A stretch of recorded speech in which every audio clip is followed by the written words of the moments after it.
Bonjour et bienvenue.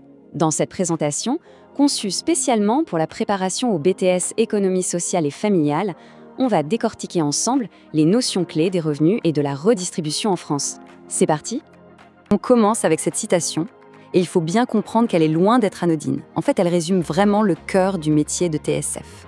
C'est sur cette connaissance que va se construire toute l'expertise nécessaire pour bien conseiller et accompagner les ménages au jour le jour. Oui, parce que la mission d'un TUSF, c'est d'apporter des solutions très concrètes.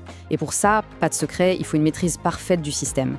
Cette présentation va justement donner les clés pour décrypter comment les ressources sont créées et surtout comment elles sont redistribuées dans notre société. On va y aller pas à pas. On commence par les grands principes, les fondations, et on ira jusqu'à l'application très pratique. L'idée, c'est de fournir tous les outils pour devenir une ressource vraiment indispensable pour les familles qui en ont besoin. Alors, entrons dans le vif du sujet. On va aborder le concept qui structure absolument tout le système français, la protection sociale. C'est un véritable pilier de notre société et il est crucial d'en saisir tous les rouages. En gros, son objectif principal, c'est de garantir la cohésion sociale, de s'assurer que tout le monde puisse avoir un niveau de vie décent.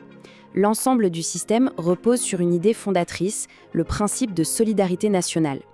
Et là, on arrive à un point qui est absolument essentiel pour le métier de TSF. Savoir faire la différence entre ces deux logiques, l'assurance d'un côté et l'assistance de l'autre, c'est vraiment la compétence la plus importante pour pouvoir orienter correctement les personnes qu'on accompagne. Ce tableau, il permet de tout clarifier d'un coup d'œil. D'un côté, on a la logique d'assurance, c'est un droit qu'on acquiert grâce à son travail, en payant des cotisations.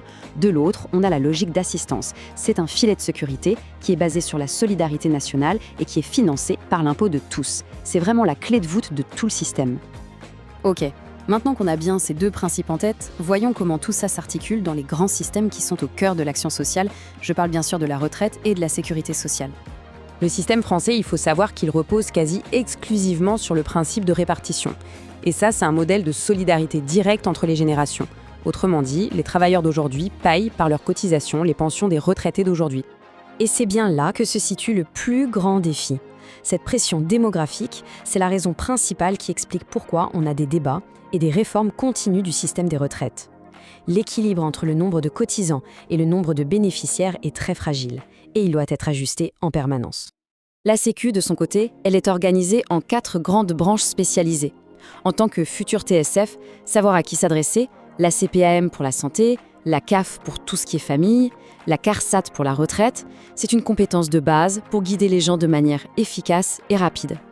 Ce schéma en 4 temps, il montre bien comment l'argent circule. Des cotisants jusqu'aux bénéficiaires, tout passe par un système qui est très centralisé, très organisé, avec l'URSSAF qui joue un peu le rôle de chef d'orchestre de la collecte. Très bien. Maintenant que les bases théoriques sont bien posées, on va voir comment traduire toutes ces connaissances en actions concrètes sur le terrain, celles qui sont propres au rôle du technicien en économie sociale et familiale. Voilà une méthode, une approche structurée qu'il est crucial de suivre. Le réflexe, c'est de toujours commencer par les droits qui sont liés au travail, les droits contributifs, avant de se tourner, si nécessaire, vers la solidarité nationale, c'est-à-dire l'assistance.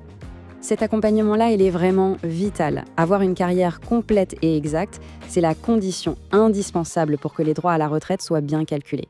Un seul oubli peut coûter très très cher. Et le rôle du TSF, c'est justement d'éviter ces erreurs. Finalement, l'expertise d'un TSF, ça ne se limite pas à aider des individus au cas par cas. Ça contribue directement à la solidité et à l'équité de tout ce système. Ce sont les professionnels compétents et bien informés, sur le terrain, qui font vivre la solidarité au quotidien. Et ça, c'est une responsabilité à la fois immense et passionnante.